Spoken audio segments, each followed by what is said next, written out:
Querido Deus, muito obrigada por mais um dia.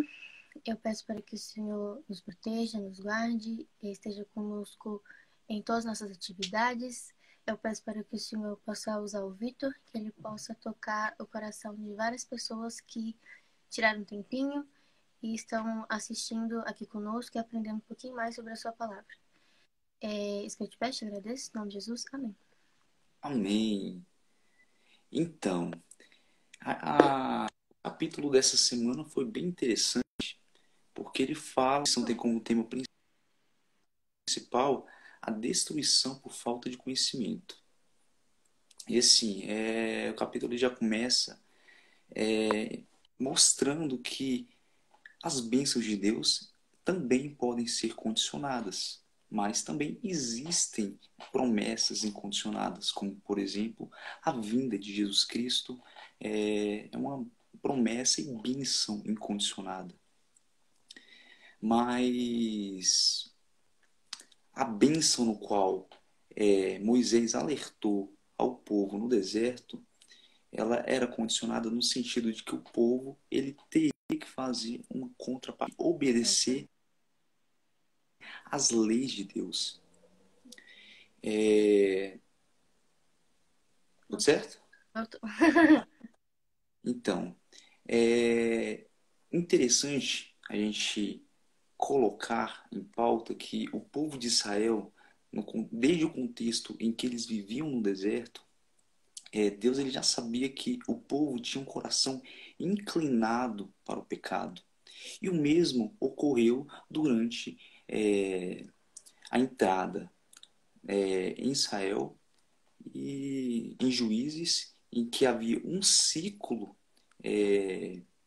de pecado, em que o povo pecava e havia o clamor. Para isso, Deus ele levantava juízes para que esse povo pudesse ser liberto, ok?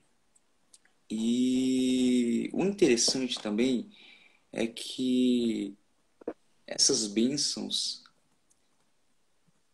essas bênçãos em juízes, elas vinham através de um clamor, e esse clamor tinha que haver uma contrapartida que era o amor, ok?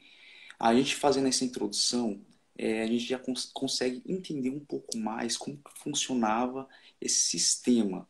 Mas a partir da transgressão da lei de Deus, havia essa promessa de destruição. O capítulo ele foca um pouquinho na dispersão das tribos de Israel.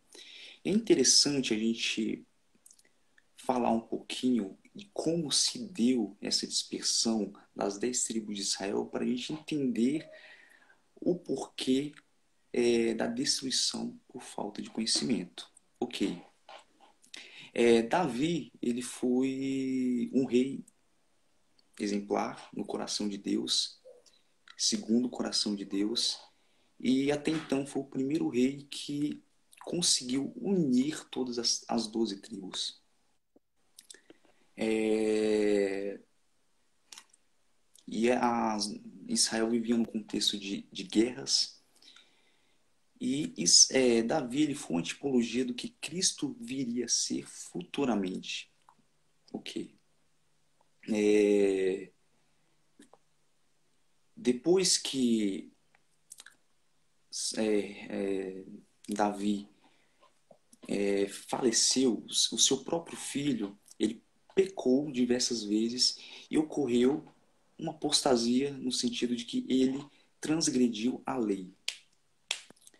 E como consequência disso, lá em Reis 11, Deus ele alerta a respeito da idolatria de Salomão e como consequência disso haveria uma ruptura do reino, no qual seria dividido 10 reinos para o norte e 2 reinos para a sua dinastia, a dinastia davídica.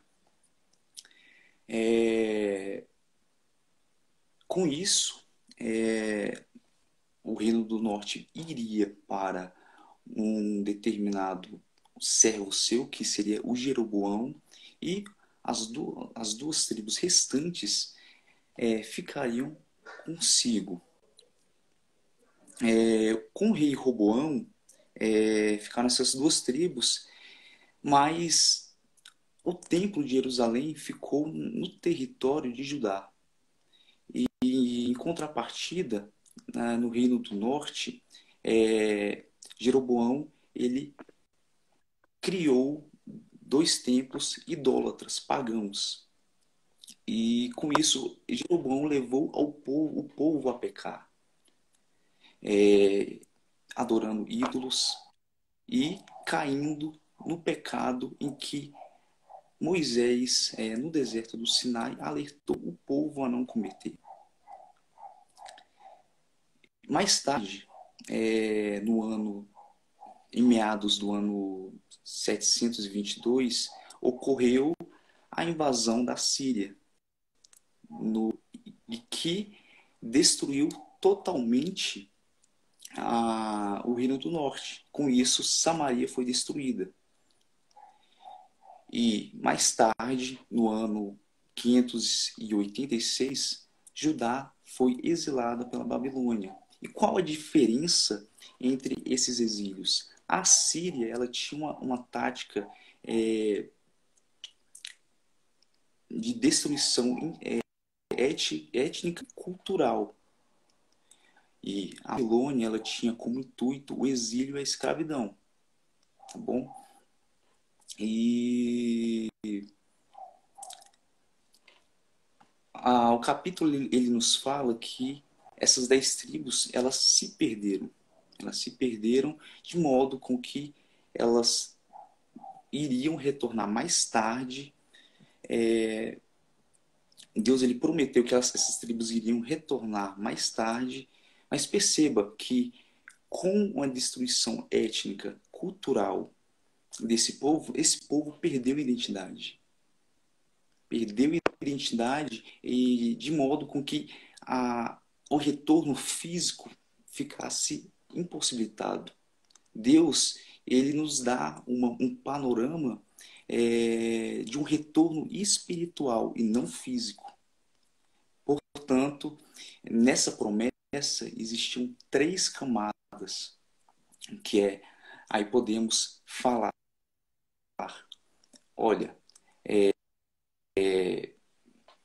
atualmente, olha, se você pecar, porque eu te amo, mas só que também há essa interpretação em que Deus nos dá de um retorno espiritual desse povo.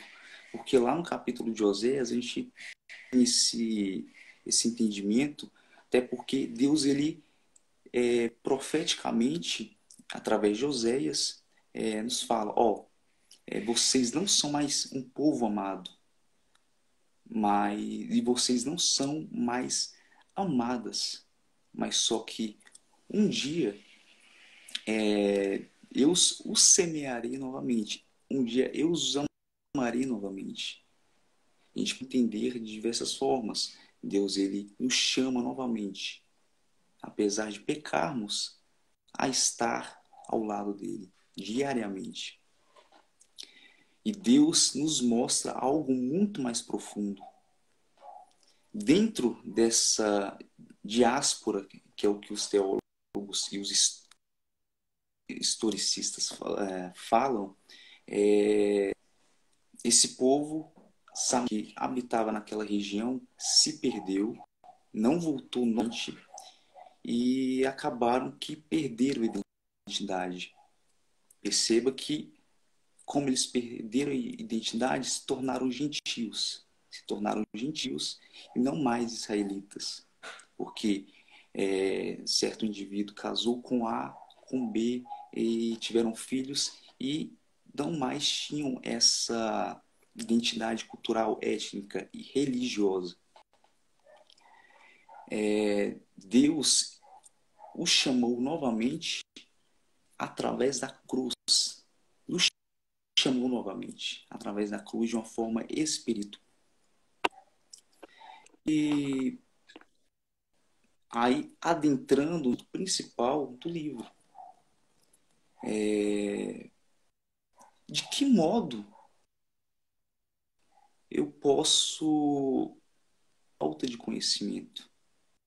Porque na lei, na antiga aliança, a destruição, a apostasia em decorrência da transgressão da lei, mas com a nova aliança, com a junção dos judeus e gentios, não há mais uma distinção. Todos somos iguais. E a agressão é contra o Espírito Santo. Contra o Espírito Santo.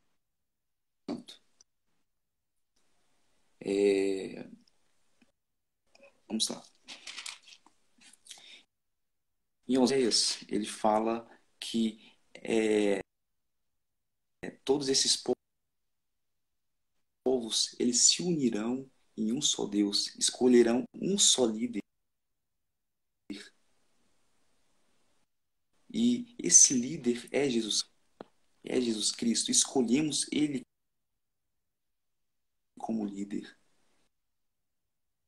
Ele é o nosso Deus. E a eles devemos amar. Eu estava refletindo muito a respeito disso. E eu comecei uma leitura, Deus no coração. Comecei uma leitura de um livro chamado Você é o que ama. E esse livro ele tem a ideia central de que nós não somos o que pensamos. O que você pensa não te move, mas principalmente aquilo que você ama. O autor ele coloca o amor como um bom hábito que deve ser desenvolvido diariamente. Isso me remeteu a algo que estamos perdendo, que é amar verdadeiramente a Cristo e antes de tentar conhecê-lo. E é a essência do que perdemos.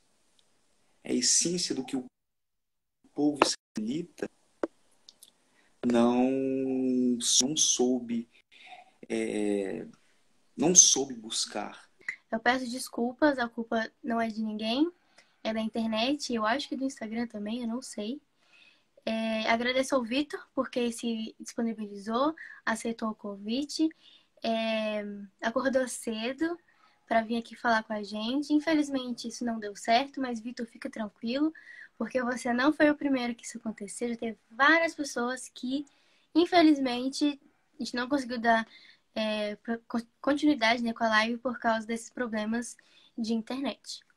Então, obrigado você que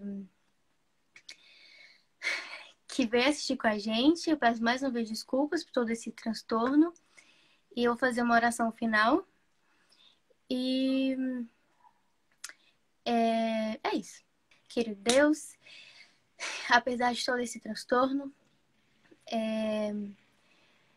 eu peço para que o Senhor nos abençoe no restante desse dia, que o Senhor esteja conosco, com os nossos familiares, que o Senhor atenda da forma que o Senhor melhor desejar os pedidos no coração de cada um. Acredito também que várias pessoas têm agradecimentos. Espero que o Senhor, acredito que o Senhor tenha escutado esses agradecimentos e eu peço, meu Deus, para que o Senhor proteja cada um aqui. Isso que eu te peço e agradeço, em nome de Jesus. Amém. Então, oi Gustavo, tudo bem? Então, você chegou agora, mas a live tá acabando porque deu todo um transtorno. Então é isso. Beijos, bom dia. Fique com Deus. Tchau, tchau.